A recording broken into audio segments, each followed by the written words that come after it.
नमस्कार, cross chat podcast में आपका स्वागत है। मेरा नाम लोकेंद्र है। इतिहास का एक रोचक प्रसंग है कि बीकानेर के महाराजा गंगा सिंह जब प्रथम विश्व युद्ध लड़ने के लिए रवाना हो रहे थे तो महल के बाहर पूरा लश्कर तैयार था। महाराजा की ऊंटों की पलटन तैयार खड़ी थी। लेकिन तभी महाराजा को एक तलब छूटी और फरमान हुआ कि शहर के दाऊजी रोड पर रहने वाली 12 साल की छोकरी अल्लाह जिलाई बाई को बुलाया जाए और महाराजा की इच्छा थी कि वो जंग में जाने से पहले अल्लाह जिलाई बाई से एक बार मार्ड सुनेंगे। पहले महाराजा ने मार्ड का संगीत सुना और उसके बाद में जंग के लिए रवाना हुए। ये कहानी मैं इसलिए सुना रहा हूँ कि अगर हिंदुस्तान के पारंपरिक संगीत की यात्रा को मध्यकाल से समझा जाए तो 16वीं से 19वीं शताब्दी तक हिंदुस्तान के पारंपरिक संगीत में ध्रुपद, ठुमरी और तबले की एक छत्र सत्ता कायम रही। जब संगीत के घराने विकसित हुए तो एक से एक फनकारों ने हिंदुस्तान के संगीत को संवारा, लेकिन सदियों की इस पूरी यात्रा में कभी भी किसी महिला फनकार को जगह नहीं मिल पाई हुई। लेकिन जब घरानों के दिन लद गए तो सुदूर पश्चिमी राजस्थान में एक आवाज़ ने सनसनी फैला दी। ये आवाज़ अल्लाह जिलाई बाई की थी। अल्लाह जिलाई बाई हिंदुस्तान की पारंपरिक संगीत की पहली ऐसी महिला फनकार रही होंगी जिन्होंने किसी घराने से तालीम नहीं ली, और उसके बाद ये तय हो गया कि अब महिलाओं को पारंपरिक गायकी सीखने के लिए घरानों से बंदिशें लेने की ज़रूरत नहीं है। अल्लाह जिला बाई से ये सिलसिला शुरू हुआ। उसके बाद में गबरी बाई, मांगी बाई, भंवरी बाई, ऐसे तमाम बड़े नाम हुए जो महिला फनकार थी, और ये सिलसिला अब जिस जगह पर आकर ठहरता है उस आवाज़ का नाम है पद्मश्री बेगम बतूल। ये पॉडकास्ट इसलिए भी खास है कि बेगम बतूल अल्लाह जिलाई बाई से शुरू हुई इस विरासत की श्रृंखला को खुद तक समेटती हैं, और आज की तारीख में मार्ड गायकी में देश विदेश में बहुत बड़ा नाम है। बेगम बतूल जी, स्वागत है आपका। आपके बारे में एक रोचक बात तो ये पता चला है कि आप जब कोई भी काम शुरू करती हैं तो गणेश वंदना से शुरू करती हैं आप। तो कैसा रहे कि पॉडकास्ट शुरू करने से पहले आपकी जो एक चर्चित गणेश वंदना है उसके साथ में बातचीत को शुरू किया जाए। सदा भवानी दायनी सुनमुख होति गणेश, सदा भवानी दायने तो सन्मुख होति गणेश, पांच देव रक्षा करे ओ ब्रह्मा विष्णु महेश। प्यारा गजानंद देवा, प्यारा गजानंद, प्यारा गजानंद देवा, ओ प्यारा गजानंद, ओ जी खेलतना घर आओ सा, आओ मारा प्यारा गजानंद, ओ घूमतना घर आओ सा, आओ मारा प्यारा गजानंद। तो मोदी जी ने आपसे ये गणेश वंदना सुनी? हाँ, मोदी जी ने। और कौन सा गीत था जो आप नरेंद्र मोदी जी से? देखो, राष्ट्रपति बट पीएम प्रधानमंत्री जी के, हाँ, बट सब जना ने बुलाई। हाँ, वो दियो ना पद्मश्री, जब पद्मश्री दिया था आपको। हाँ जी। तो बट बुलाया, सब ने पूछा भाई आप क्या काम करते हो, आप क्या काम करते हो। सब ने माइक हाथ में दे पूछी मैंने जो दिया। तो उनका समय तो बोले आप, मैं क्यों सामने आप कीजिए सामने बेटा जी। बोले आप क्या करते हो। तो माइक तो पड़े ही रहे ऐसा सब। मैं किसा मैं तो गाना गाऊँ, गीत छोटा मोटो तो अच्छा सिंगर जो सुनो। तो मैं वो बाज कान के माइक हाथ में दे दे। तो बटे माइक मन दे दो, वहाँ पे माइक दे दिया। हाँ, माइक देता ही वो चालू हो गई। तो वो गणेश वंदना चालू करियो। गणेश वंदना आपसे सुनी, ठीक बात है। ये भी सुना है मैंने कि नरेंद्र मोदी जी आपके गीतों को बहुत पसंद करते हैं। एक गीत था आपका जिसको मोदी जी ने अपने YouTube पे डाला था। कितनी बार मुलाकात हुई है आपकी प्रधानमंत्री जी से? प्रधानमंत्री जी से तो मतलब इंडिया में ही 2-4 बार मिल गई मैं। 2 बार तो वो पुरस्कार लेवा गई जब मिल गई। हाँ। और अबार भी गई जल्दी। हाँ, अबार में गई ना। अभी मैं गई देखो बात सब बैठे रहे मीटिंग हुआ ना। हाँ। नेता सब बड़ा बैठे ना। कहीं बोले पार्लियामेंट अच्छा, पार्लियामेंट का हाँ जो पार्लियामेंट में बार गया तो पार्लियामेंट में बस बैठे मिला देखा सब यहाँ बड़ा बड़ा अपना पूरे राजस्थान का इंडिया का सब का ही बोला सब भी बैठा पड़ गई हुआ। और मैं फॉरेन भी जाऊँ तो फॉरेन में प्रधानमंत्री जी पधारे जना बेटा आगे स्वागत में एक रात ढोल नगारा नाच गाना सब यह स्वागत करा जो घनी बार मिलूँ वहाँ का यार वहाँ का भाषण भी बटू है तो मैं भाषण पेरिस में भाषण भी हुआ तो मैं भाषण भी मैं सुना हुआ बटे रहा माँ को प्रोग्राम काफ़ी बार प्रधानमंत्री जी से आपकी एक और बात है कि जब आपको नारी शक्ति पुरस्कार मिला था और रामनाथ कोविंद जी उस वक्त देश के राष्ट्रपति थे, तो एक किस्सा है कि पुरस्कार मिलने से पहले एक रिहर्सल होता है, ड्रेस रिहर्सल होता है, तो वो 2-3 दिन चलता है। तो उस वक्त एक बड़ी दिक्कत हो गई थी, वो पूरी बात बताइए, क्या मामला था वो तो अब नारी शक्ति पुरस्कार मिला ना। हाँ। तो राष्ट्रपति भवन में गया। हाँ। और मतलब पुरस्कार देने वाला वो अलग बैठा, पहले रामनाथ जी को तो बैठा कौन। हाँ। तो मैं बटे राष्ट्रपति भवन में देख मैं कभी 2 दिन पहले तो प्रधानमंत्री आपने राष्ट्रपति जी लंबा पूरा है मोटा। हाँ। मैं सोची भाई एक क्या बदली जगह काल तो आप टीवी में देखे आप जयपुर में तो अलग है आज अलग है तो भाई काई ना का होता रहे बदली होती रहे जो बे हट गया बोला रे बैठ गया एक दिन में राष्ट्रपति बदल गया। हाँ बदल गया बोला काई तो बेटा माने बुला वो देवे माने पुरस्कार देवे ना वो जो को माने बुला नाम बोल दिया तो बे लेर पाछी बे लुगाया खड़ी रहे बट रख दिया सोफा पर तो बे लुगाया खड़ी रहे और था तो बे उठा वापस ले जा। ठीक है। फिर बे तो उठ चला गया। हाँ। बे बैठा ना। हाँ। तो राष्ट्रपति जी बे तुझे उठ चला गया रामनाथ जी को हटाएगा जना मैं देखे आया अब तो बे आया जना पे पसमाना बुलाया। हाँ। जका का नाम बोलिया जिन जका ने दिया ना पुरस्कार तो नाम बोलिया अलग हमारा ना आयो नंबर तो मैं जार लिया ले आ रहा बोई पासो बट मेल जटे पासो मेल दियो मतलब वही रख दिया। हाँ भी सोफा पर यहाँ बैठा। सोफा कुछ नहीं डली। तो बापर बैठी जब भी आई पासी रख दी मैं के बाहर ले जैसे अठे ही रख दिया पासो तो बटे रखे मैं बाहर निकलता ही वो बेटो बोले मम्मी बहुत थकन वो तो कौन लिया है जी। हाँ। और तक न रहा बोले मैं क्यों भाई पर 3 बार मांगना पहले ही पाछा ले लिया। हाँ। भाई पहले ही ले लिया। हाँ। तो मतलब भाई पे रख आई बोले हाँ बट रखना को थोड़ा ही हो तो लियाना को लेके आना था लियाना मैं के मन का पहले भी तो 3 बार में दियो जो बैठे रख भाई लेगी लो और यार बोले नहीं लियानो अब बाहर निकलता है गेट वेट तो 5 बज गई तो गेट वेट के बोले हाँ क्या भाग्यो 5000 बेटो और पोतो था दोनों। अरे दादी ऐसे कैसे क्या उधर लाना का मेरे को मन का बेटा कह रहे वो तो कहाँ सा आपका अवार्ड है वो तो लेना जरूरी है आपको बेटा मतलब ध्यान को नहीं पहले ले लिया जी। मैं वापस आके मैं बैठी जगह सोफा बैठे मिले मतलब फिर छोरा भाग ले आया।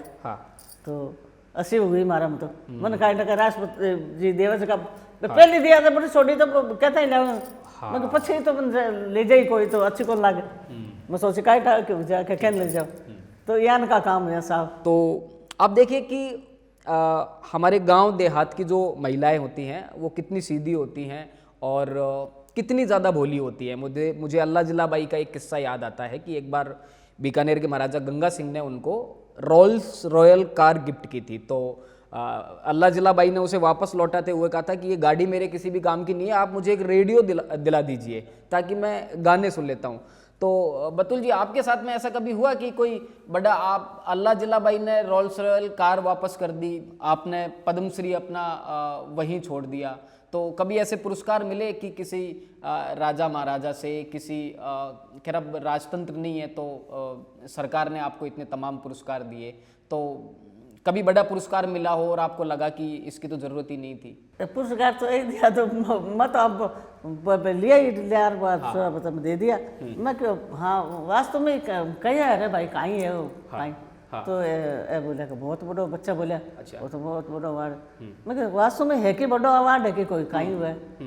अरे मम्मी बहुत बड़ा तो पद्मश्री है नारी शक्ति कितना बड़ा बच्चा ने पूछ अरे भाई वो कागज दिए है तो काई मतलब है काई हिसाब से क्या पूछो मतलब है तो जो अब आपको समझ आया कि पद्मश्री का मतलब क्या होता है, किन लोगों को मिलता है? बताया आपको, बेटे ने बताया या फिर किसने बताया? अब ये पद्मश्री को अवार्ड अब मैं कहीं जानू पद्मश्री कहीं है। हाँ मन तो यहाँ मैं आने पूछूं भाई वो कोई बड़ो अवार्ड है कि हाँ तो बच्चा बोले नहीं मम्मी बहुत बड़ा अवार्ड है वो पद्मश्री है थोड़े पहले नारी शक्ति पुरस्कार मिलो अब पद्मश्री मिलो तो बहुत बड़ी बात है। मैं कहा अच्छा सबने हाँ रे बढ़िया है क्या भाई बढ़िया चोरा कोई मकड़ा आवाज कहने हाँ बढ़िया है क्या चोरा कह रहा अरे पूछो मत माता जी बढ़िया का ये बहुत बड़ी बात बहुत बड़ी चीज है। अब ये तो बड़ी बात है ना कि देश के प्रधानमंत्री आपको जानते हैं, आपसे सीधी बात करते हैं, देश की जो राष्ट्रपति हैं वो आपको जानती है, और आपको अभी ये तक नहीं पता है कि पद्मश्री कितनी बड़ी चीज़ होती है, नारी शक्ति पुरस्कार कितनी बड़ी चीज़ होती है। आज चीज तो बहुत ही कम जानू मन तो बता दे वो हमारी का बहुत बड़ी है तो बड़ी बढ़िया है बड़ी हाँ, अच्छा लगता है कि जब अच्छा कोई तो कहता है बहुत कि लगा ये तो जगह जावा तो भी बैठ गया तो राष्ट्रपति भवन में अलग ही है और प्रधानमंत्री जी का बैठे गया बंगले तो बैठा ही बहुत बढ़िया ये जीव सरो भाई है काई चीज। हाँ मैं कोई कलाम में हाँ आज समझ लो मन सिंगर का नाता है बुलवाई है तो बहुत बड़ी ये कला की कदर में तो कौन जाने 40-50 वर्षों का मन मालूम ही कुछ कितनी बड़ी हुआ है यार की ध्यान में को नहीं मानतो ठीक है गा लेता खेता में चला जाता गाता गाय भैंस राता से कोई मोरियो गाता कभी कागलो गाता कभी कुर्जा गाता और कभी की गाता रहता तो वाह ही बात अति कला की ध्यान को तो बट गया तो ये एकदम से 4 साल लाग रहे बहुत ही बड़ी बात आ जो इस जगह से राष्ट्रपति भवन में घुसूँ और प्रधानमंत्री जी के भगवान को बढ़िया जो मारो अठ जानू बहुत बड़ी बात है। तो भारत आपको सरकार एक बार जोधपुर के महाराजा गज सिंह जी ने भी आपको एक बार बुलाया और इच्छा जाहिर की कि वो आपसे मार्ड गायकी सुनना चाहते हैं, वो क्या है पूरी कहानी एक बार वो भी बताइए। हाँ बाप जी बुलाया जोधपुर दरबार। अच्छा, मन मारवाड़ रतन दियो पुरस्कार दिया। हाँ मन ध्यान है कि बाप जी थोड़ा शौकीन ही है गीत संगीत के। हाँ संगीत का तो वह बीच बात बोले थोड़ा था का संगीत ये लिया जो बोले आओ नमस्ते न करी गणे कमा कर बिराजो बिराजो बिराजो आप तो मारवाड़ को अत्तो बड़ो नाम कर दियो अत्ता बड़ा माँ की मारवाड़ की बेटी थी अत्तो बड़ो नाम करियो मैं कटेगरा का था ना बहुत बड़ी बात है जो आज नागौर जिला का थे तो बड़ो मारवाड़ को आप नाम करियो जी बहुत बड़ी बात है। आओ बिराजो मैं भी साहब दरबार साहब में बेगा साहब मारो बेटी से क्या ओहो बट मारवाड़ी बोले मैं हिंदी नहीं। अच्छा, बाप जी हिंदी कौन बोले? बाप जी घर परिवार में मारवाड़ी में बात सब मारवाड़ी अच्छा। कोई हिंदी कौन बोले जी तो थे बिराजो क्यों को नहीं अतो देश विदेश में था को नाम अतो बड़ो थे अतो बड़ो नाम कर रहा है और मके नागौर जिला का मैं अति बड़ी मानसाई कौन से गांव की बेटी और थाको तो पिए रहे थे बैठो क्यों कौन बैठो नहीं थे तो माँ की बेटी हो। अच्छा फिर यह मारो बात कर पस मानो दियो अवार्ड दियो। हाँ अवार्ड दियो अपने बाप जी फिर मैं मार्ड चालू करी मार्ड का ये है शौकीन। कौन सा गाना सुना एक बार ये भी बताइए।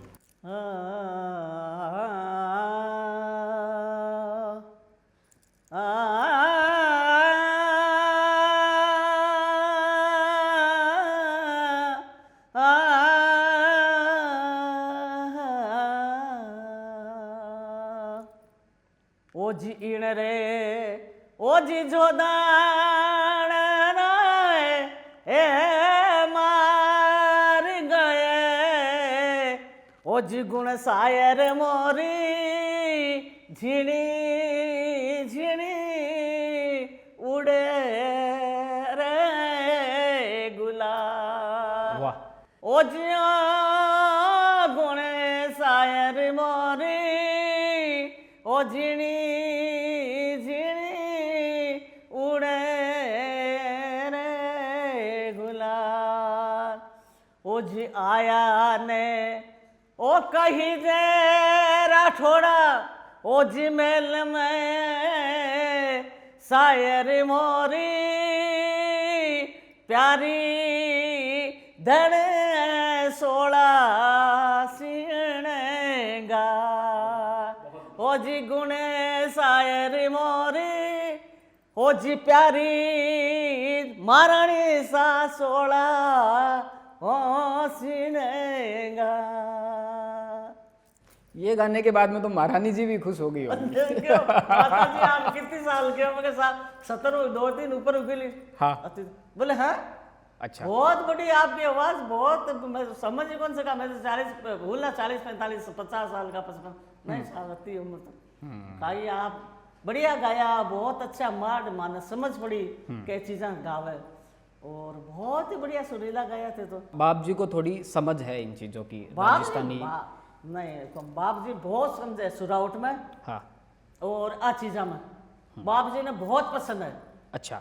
ए माडा बहुत पसंद है। आप देखिए इतने बड़े बड़े लोगों से आप मिल चुकी हैं, प्रधानमंत्री आपको बुलाते हैं, राष्ट्रपति आपको बुलाते हैं, जोधपुर बाप जी आपको बुलाते हैं।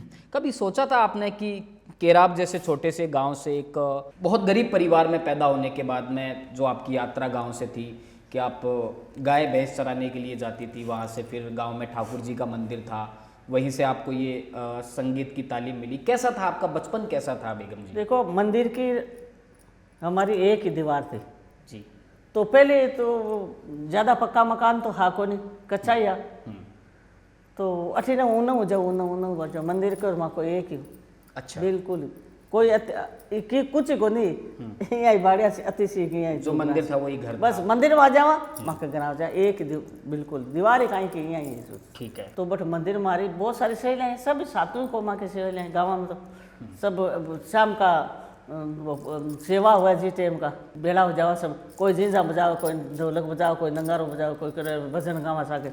तो मारी रुचि ही मैं ज़्यादा करती मंदिर के माए ठाकुर जी का मंदिर का जाती, खूब भजन वजन गाती, सोने नाचवा कूदवा लाग जाती, वे ढोलियाँ पीट वो करती हैं, पूजान जी बजाता ढोल की। मारी भी रुचि तो मैं बैठूँ बार ढोल के लिए लेर में बिन बजाती ढोलक न, तो भी मैं ढोलक की सीख गई बजा लेती। नहीं थोड़ा हमारा चाचा जी हाँ भजन हाँ यहाँ भजन गाता बाने शौक को, तो बंक ने भी सुनेड़ी है भाई मंदिर में आता मंदिर में ही गाता है। तो मैं काको भतीजा मंदिर में गाता करता जब बहुत शौक लागे बांध थोड़ो बाजो आता तो बाजो हो जी। ए आका तीजा का शावा होता जन चूड़ी बाज आता ज़्यादा बाज बाने गाँव में। तो बे यहाँ लगा तो वह पूरे गाँव में सुनिस्ता जी। तो बा मुँह पे गाना आता तो मैं सुन लेता।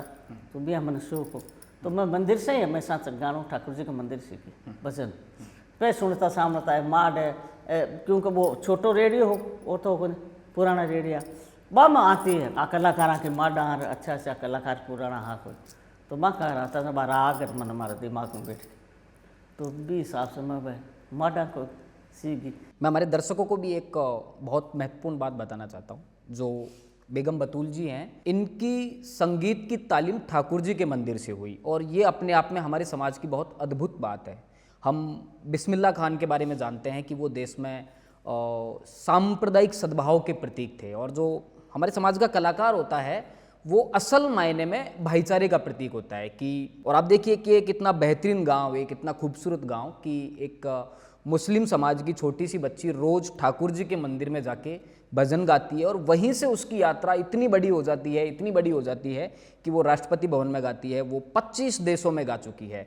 तो हमें सीखनी चाहिए ये बात कि हमारा समाज इतना सहिष्णु रहा है कि हमारे समाज से ठाकुर जी के मंदिर से गा के बतूल बेगम जैसी कलाकार निकल सकती है। बेगम जी, कितना अच्छा लगता है कि आप एक मुस्लिम समाज में पैदा हुई, और मुस्लिम समाज में भी वो मुस्लिम समाज पसमानदा मुसलमान समाज, जिसे मुसलमान समाज में भी एक पिछड़ा हुआ समाज माना जाता है। तो गांव का माहौल कैसा था?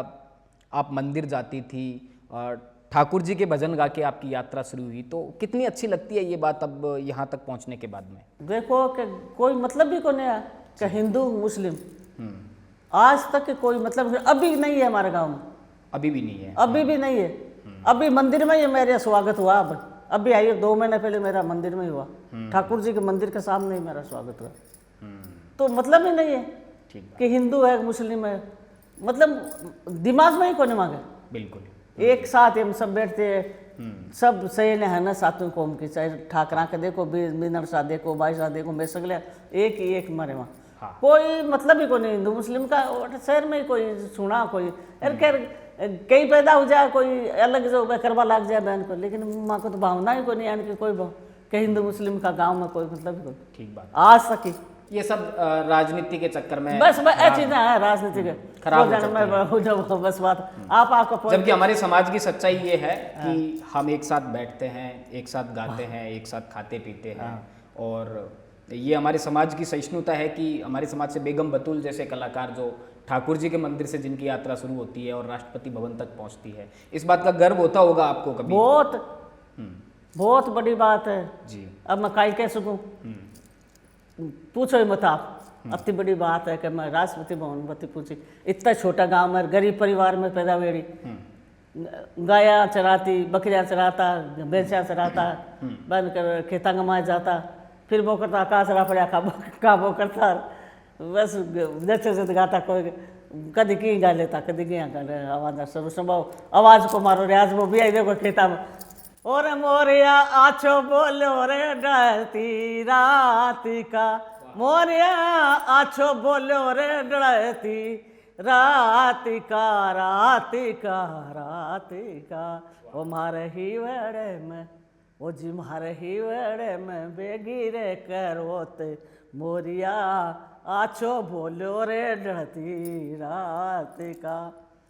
आए डावड़ी मैं तो बोलो ये मारी मौज से, डावड़ी मैं तो बोलो ये मारी वो मौज से, मौज से, मौज से। वो थारे कीणे भी दे, वाह, थारे कीणे भी दे बेगी रे करो, डावड़ी मैं तो बोलो ये मारी मौज से। वाह, बहुत बढ़िया, बहुत बढ़िया। ये बताइए बेगम बतूल जी, उसके बाद में फिर आपकी शादी हो गई बहुत कम उम्र में, आप ससुराल पहुंचती हैं, आपके जो पति थे वो बस में कंडक्टर थे। उसके बाद में आपकी यात्रा कैसे रही? क्योंकि ससुराल में तो जाने के बाद में बहुत बंदिशें लग जाती है, महिलाओं को घूंघट में रहना होता है, घर का काम करना होता है, तो उसके बाद में लगा नहीं आपको कि शादी के बाद में आप? अब ससुराल में तो मंदिर में गई नहीं मैं। अच्छा। ससुराल के बाद तो वो हुई एक, ससुराल में तो गई तो गाना बना कर वो तो काम करो। हाँ। अरे वो तो घूंघट पल्ला सब, फिर मैं तो साकुल्ली पहन लिया, घूंघट पल्ला नहीं सीख लिया, सोरिया में बैठ जाओ, सकलिया बैठ जाओ। तो ससुराल में तो हुई। अब मैं जिया घर में ब्याह शादी होती माँ के समाज, मामा में बजा लेते गा लेते औरता में। अच्छा। बाकी कोई 12 स्टेज पर है और को मतलब भी कोई नहीं, 12 प्रोग्राम को तो मतलब भी कोई। जी ब्याह शादी होगी अब कोई आपने घरेलू या आप तो आपने भाई चलो आप ढोलक डाल के ले गा लिया, बजा लिया, नाच कूद औरता गावे, महिला संगीत करा दिया मैं वही तो घर ही गाती, बाहर कौन गाते जी। बस बी के बाद में ना मैं जयपुर आएगी। आप जयपुर आए थे? हाँ 5-7 वर्ष 10 वर्ष बाद में मैं जयपुर, जितने मैं कोई गाना बजाऊँ घर में पक्ष सुनता हूँ मैं गा लेती, अरे बजा लेती, सब कहता अच्छी गावे, अच्छी बजा, मैं बजा ही लेती, सब बजाबो मैं तबलो भी आओ मैंने बजाबो मैं, वो तबलो इतनी 40 साल की हुई जब देखी मैं तबलो का चीज़ हुआ। ठीक है, तो फिर आप जयपुर आई थी शादी के बाद में 5-6 साल बाद में? हाँ बाद में आई। मेरे पति ने मैं बोली मेरा शौक है गाना बजाना का जी, तो मैं तो कुछ भी समाज में है तो मैं गाना बजाना तो थाने कोई प्रॉब्लम नहीं है मैं तो। अच्छा, आपने अपने पति को कहा? हाँ, पति नहीं बोले भाई चलो थारी रुचि है तो कोई बात को गा बजा, कोई बात कोई दिक्कत नहीं है, तो शुरू से बचपन से ही तू गावे। हाँ। तो थारी रुचि है तुम्हारी कोई रोक टोक नहीं, जन्म में हमारी गा लेते बजा। फिर आपने फिर मारो ज्या गढ़ गणेश जी पर अठ कोई भजन उगा चली गई फाग उगो, कभी जलाल मुंशी के रास्ता फाग हो तो बटीन चली जाती, कभी अपने रेलवे स्टेशन का मंदिर है बहुत बड़ो तो बटी ने फाग हो तो भैया मन चाल तो मारो बस जाऊँ तो मैं के देखो मैं गाऊँ मानो शौक है। तो मारा तो बैठी बैठी कहते एकदम से आए। तो बोला नहीं तू जा तो कोई बात नहीं गाता मारा मतलब पति को सहयोग हो, बोले गा। भी के बाद में अंग्रेज लोग बोला बहुत अच्छे गावर पर फोटो वहाँ उठा ले गया, बोले आपको 12 बुला था जाओ जरा मैं छोरा पड़े आप बोलती मैं कहिए कि मैं 12 बुलावा था जाओ कि आ जावा क्यों कर, छोरा बोले बोल दे के आ जावा क्यों कर। हाँ। तो भैया मैं इन कारण भैया लेगा। पहली बार स्टेज पर बैठे पेरिस में करीब पेरिस गए आप सीधे? सर ठीक है। और पहली बार हवाई जहाज में बैठे उस टाइम पे? बेटो ही गया साथ, बेटो पहली बार हवाई जहाज में भी बैठे? उस हवाई जहाज बहुत बड़ी देखती रही मुझे, इतनी बड़ी कोई मतलब हवाई जहाज ने देखता डर गई देखी कहीं मतलब 3 दिन नींद को नहीं डर गई मैं हवाई जहाज। अच्छा, बहुत बड़ी हवाई जहाज ही बात। कौन था आपके साथ, कौन गया था? बेटा हूँ।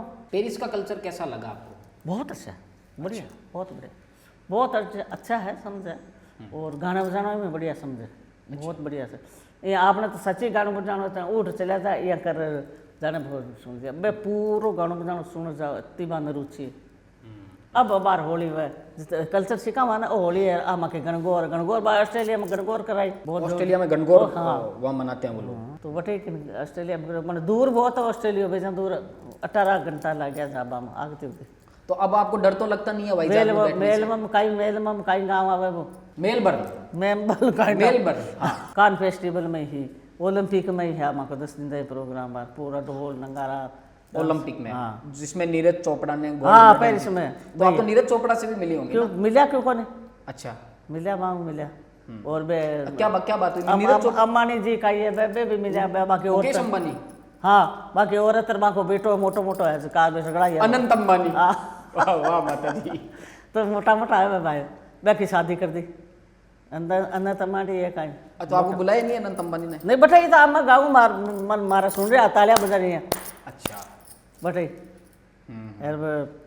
और बोले मार्कन बम्बई आ जो महल गई को अच्छा अंबानी जी ने बुलाया आपको? हाँ तो माता जी जाके बाकी आओ। औरत थी बहुत बढ़िया। अंबानी जी बहुत कम लोगों को बुलाते हैं देश में, नहीं मान आपको जाके आना चाहिए। बाकी औरत बोले अब हमारे बम्बई आना। मैं कैसा हूँ बोल मन पूछो बोला आप कहाँ से हो? अच्छा आपने नीता अंबानी को पूछ लिया? हाँ वाह। बोले आप कहाँ से हो? अब मैं घाघरा लुगड़ी में एक ही देखो बताओ हजारा में लाखा में हाँ मैं देख मैंने स्टेज पर सुन पास बोले कहाँ से हो आप? मैं साहब मैं तो जयपुर से हूँ, इंडिया से हूँ, जयपुर से हूँ। बस जयपुर से हाँ तो आना हमारे बम्बई, बम्बई आना जरूर। तो 10 दिन था यहाँ की ड्यूटी पर ओलंपिक कान फेस्टिवल में ही मैं 3 दिन वर्ल्ड का हीरो हीरोइन। अच्छा वहाँ कौन कौन मिला कान फिल्म मैं तो हीरो हीरोइन है सगले जैसे आप एक दो को जानती हो कौन कौन सी? अब का नाम मैं भूल जाऊँ याद फिर भी आप याद करो जैसे कि मैं इस हीरोइन को मारे सक सक प्रोग्राम के नाचे न सक अच्छा हीरोइन को नहीं जानते हो आप? मैं नाम नहीं, आप मिले हो पर अभी नाम आपको याद नाम मैंने याद कर मिले वर्ल्ड की हीरोइन ना हीरोइन बॉलीवुड से भी ऊपर हाँ सब पूरा वर्ल्ड की बटे कान फेस्टिवल वो हुआ।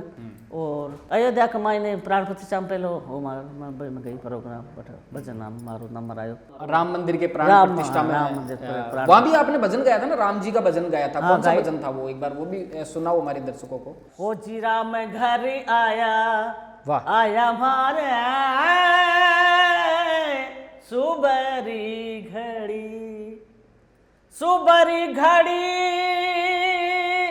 घड़ी मारे आनंद घड़ी हे राम लला घरी आया आया मारे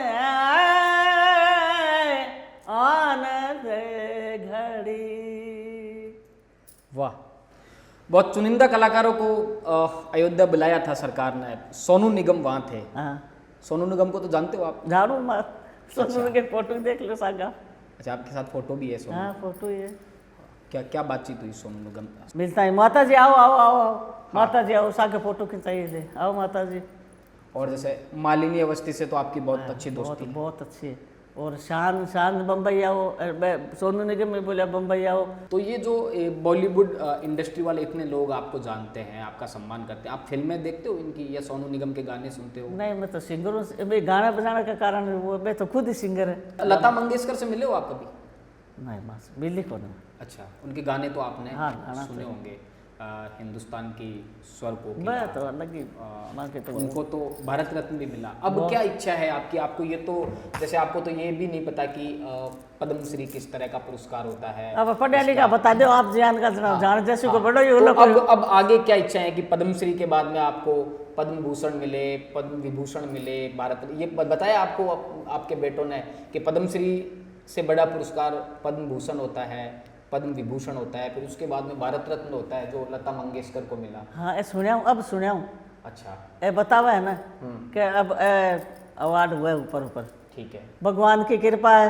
हाँ और आगे बढ़वा के क्या उम्मीद है आपको कि अब इससे ऊपर पद्मश्री से ऊपर भी आपको पद्म भूषण भगवान करे हुआ अच्छी बात है। हाँ। अरे यहाँ से बहुत बढ़िया भारत सरकार को मैं तो बहुत बढ़िया को सरकार साहब को बहुत बड़ो बड़ो प्रधानमंत्री जी का के माने इन लायक करे आते बड़े मैं तो गरीब आदमी मांगन कौन सा 1000 कौन सा सीख खाए घरा तो एक छा नहीं छप्पर होता है ना वो जी अपने गाँव में छप्पर हुआ ना वहाँ पर एक किवाड़ हो लकड़ी को तो वो बिन बजा सीखी में लकड़ी के किवाड़ से साजबाज कटा कौन खरीदा कटूंगा वहाँ।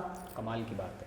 सबसे बड़ी आपने अभी कहा कि आप तो पढ़ी लिखी नहीं है, जो लोग पढ़े लिखे होते हैं उन्हें ज़्यादा जानकारी होती है, तो कभी इस बात का अफसोस रहता है ज़िंदगी में कि आप अगर स्कूल जाती, थोड़ी सी एजुकेशन मिल पाती, एजुकेशन हो पाती, तो ये आपकी कला और बेहतर हो सकती थी और ज़्यादा जानकारियाँ हो सकती थी। तो आपको ये पता भी होता। आज पढ़ी लिखी होती हाँ। तो मैं फॉरेन में जाऊँ तो मैं सबसे इंग्लिश बोलती। हाँ। तो बहुत बड़ी बात है हमारी। हाँ। बोलती। हाँ। और पढ़ी लिखी कौन है ठीक है, हमारे चाचा का लड़का जातो।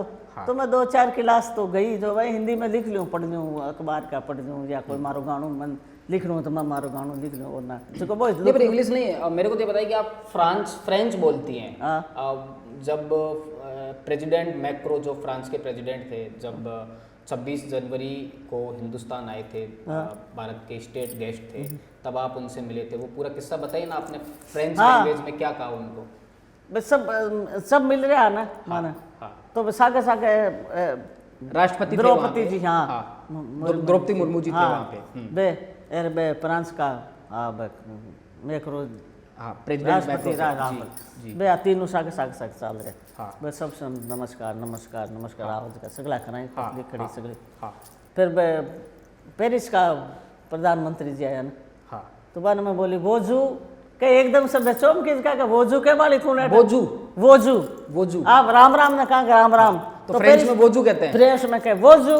वोजू सवाल आ गया। प्रेसिडेंट मैक्रो एकदम से चौंक गए। मैं बोले आपसे नहीं, मैं प्रधानमंत्री जी से बोले बात बताया कि आप वोजू क्या जाने। तो प्रधानमंत्री जी बोले भाई कि इनकी तो फैमिली जाती है, पूरा परिवार फ्रांस गया हुआ है। बहुत जोरदार फ्रेंच लैंग्वेज आती है। बहुत दोहरी आवा पेरिस की, स्पेन की बोली। बेगम मतुल जी, ये बताइए कि आपने यूरोप के कई देश घूमे हैं और यूरोप का जो समाज है वो काफ़ी खुला हुआ है। वहाँ पे महिलाएं अलग तरह के कपड़े पहनती हैं। एक तरफ आप हैं जो इस तरह के भारतीय जो महिलाएं जो पहनती हैं, और उसमें भी जो टिपिकल राजस्थानी महिलाएं हैं, घूंघट, इस तरह की पोशाक। तो आपको किसी ने टोका कभी इन चीज़ों के लिए, या फिर आपको खुद को कैसा लगता है कि आप जब इस तरह के कपड़ों में वहाँ जाती हैं और वहाँ की महिलाओं को देखती हैं? अंग्रेजा का पहनाना अलग और फॉरेन बाहर का अंग्रेजा का क्यों? अब तो अठे युगो जयपुर में। अब तो आपने इंडिया में खूब उगो पहनान अंग्रेज बन रही है सभी। लेडीज अंग्रेज बन रही वो है कोने। मैं तो माँ की सासू हाल तक बैठी जबकि यहाँ रखा सा घूम तो यहाँ बे बैठा रहे तो यहाँ बैठा। ओ घूंघट रहे बाऊ बोला को बच्चे की कह दो मन गाला काटू कुछ मैं मारा ऐसे यही ना। ओ है कल से अरे मारी बुआ यहाँ वही घूंघट रखे। और मैं कत्ती देशा में चली गई, लेकिन मैं पैरा न मारो वही हमेशा से। मैं तो समझाई जब से पहले तो गाँव में तो पहले तब हाथ जम्पर बे पजामा बयान कहा एर वाह सांस रजा लागी रहे घाघरा लुगड़े रहे पैर लागे। तो हमारे तो शुरू से पैरानी हुई है। तो और यूरोप की जो महिलाएं हैं उन्होंने पूछा कि आप ये क्या पहनती हो? राजस्थानी ड्रेस। हाँ, इंडिया का ड्रेस ये इंडिया। अच्छा लगता है राजस्थानी ड्रेस पहनना? बहुत बढ़िया लगे। और इतने दूर जाके बहुत खुश हुए, देखता ही नहीं इंडिया इंडिया इंडिया यहाँ करती रहे। अच्छा, आपको देखते ही बता देते कि इंडिया की है, मजाक तो इंडिया की है। तो हमारी बीनने परंपरा के सरुसा जी है ना रही जी। तो मैं हमारी सासू को काटते घूंघटा।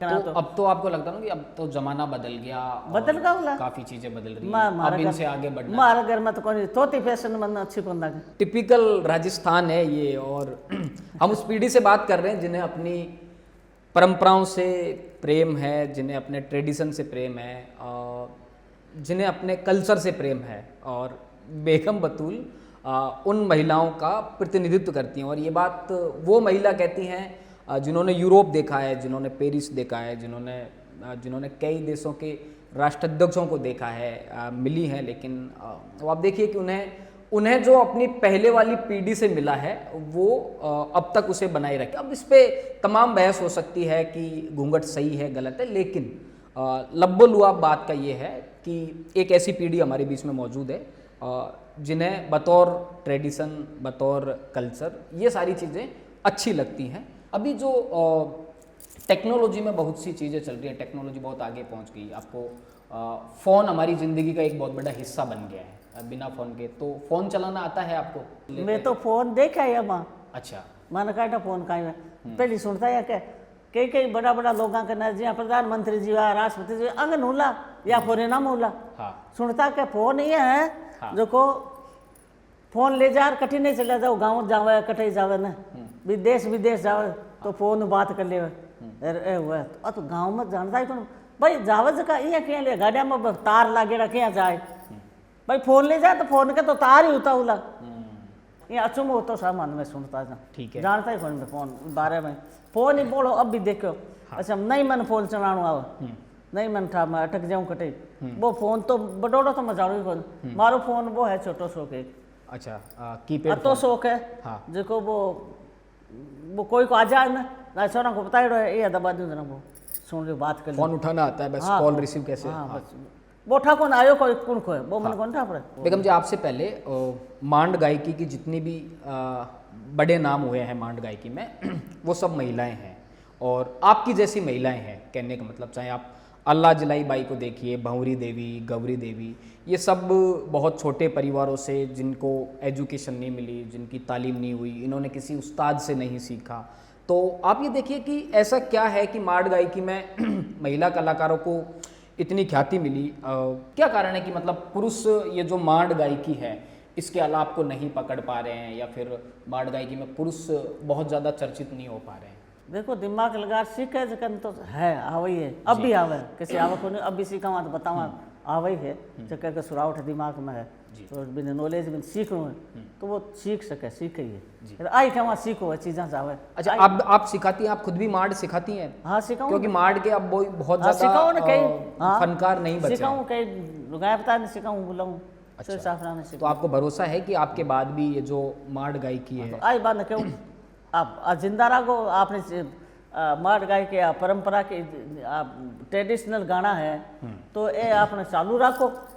गांव में कोई मैं क्या आवा मान किराए कौन बैठी थी ये आओ थे दिक्कत मैं देऊँ था किराए इसलिए साजबाज मार करने तो आओ तो शुरू सिखाऊँ था तो बुलाऊँ के लड़कियाँ में कितना भरोसा है कि आपके बाद भी आपके परिवार में ये संगीत की विरासत बची रहेगी, बनी रहेगी? आपके जो बेटे पोते हैं वो भी इतना ही बड़ा नाम कभी होंगे जितना बड़ा नाम बेगम बतूल का हुआ? भगवान की कृपा है लेकिन संघर्ष तो करना ही पड़े वो। हाँ। करो आपकी दिली इच्छा है ऐसी कि आपके बाद आपके बेटे पोते भी सबको ही मिलो, मेरे बेटे हाँ। को कहीं सबको ही मिलो, सब करो कोशिश अच्छा अच्छा गाना बजाना जो ट्रेडिशनल चीज़ें रखो तो भगवान करे सबको ही मिले। अल्लाह जला बाई जो थी, मैं उनको बार बार इसलिए उनकी बात इसलिए कर रहा हूँ कि वो बहुत महान कलाकार हुई और उन्होंने बहुत संघर्ष किया, बहुत बड़ा नाम था उनका। उनको फिल्मों से खूब ऑफर आई, फिल्मों में गाने के लिए खूब ऑफर आई, पर उन्होंने कहा कि मैं फिल्मों में नहीं गाऊंगी और फिल्मों में गाने से उन्होंने मना कर दिया। आपको कभी ऐसे ऑफ़र मिले कि आपको फिल्मों में गाना चाहिए और आप क्या सोचती हैं कि फिल्मों में गाने को लेकर? जी राजस्थानी को हिसाबदारों को फिल्मों को हाँ जी भाई राजस्थानी गानों अट लगानो है हाँ तो वो गा सको, बाकी कोई फिल्म का गाना को मत। ठीक बात है। आप फिल्में देखती भी नहीं है, खुद भी फिल्में नहीं देखती? नहीं देखती हूँ। ठीक बात है। और कोई बात जो आप कहना चाहती हैं नए कलाकारों को, नए बच्चों को, कोई अपील करना चाहती हैं समाज से? नया बच्चा ने सब लड़का ने आई क्या वहाँ कि आप कोशिश करो और सीखो अच्छी चीज़ें, कोई भी कला सीखो। चलो संगीत की रुचि है तो संगीत सीखो तो ये अपनी चीज़ हजारों साल पुरानी है, ट्रेडिशनल चीज़ें तो जाती जा रही है। कौन गाता है आजकल, कौन गाता है? ठीक ये जा रही है, कौन गा रहा है? ये कोई जानते हैं, कोई पुराने लोग सुनी हुई बहुत वर्षा की वो है। तो आजकल का बच्चा ने ये भाई कोशिश करो, ये अपनी चीज़ें जाबान मत दो और जिंदा रखो है अपनी परंपरा क्या है जो रीत परंपराओं का जिंदा रहना बहुत। हाँ जिंदा रखो और कोशिश करो। तो आज माने मिलियो जी भारत सरकार और थाने भी देता था बड़ा वार, तो बढ़िया नाम करो, अच्छा कोशिश करो और सीखो।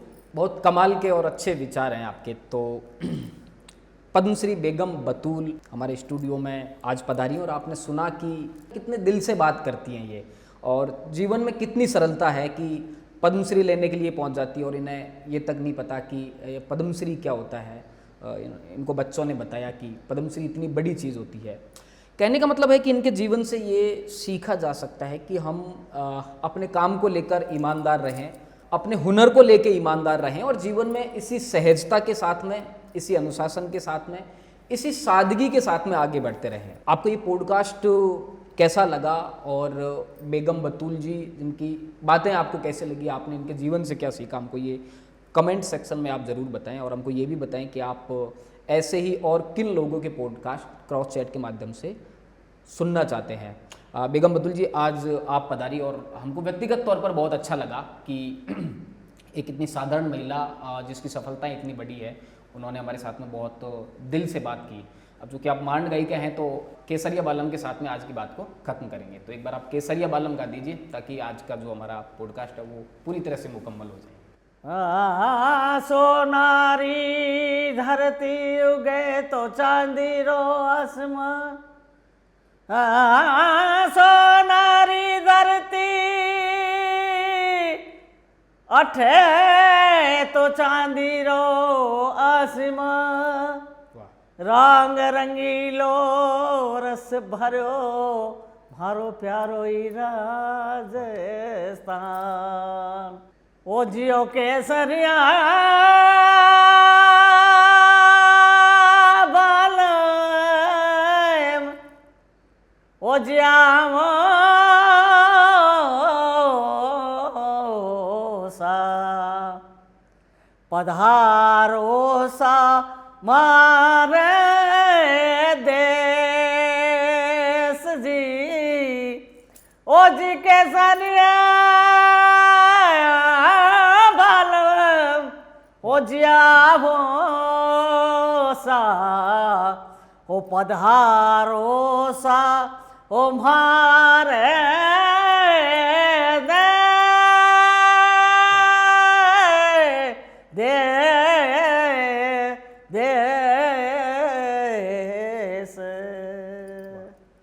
बहुत बहुत धन्यवाद।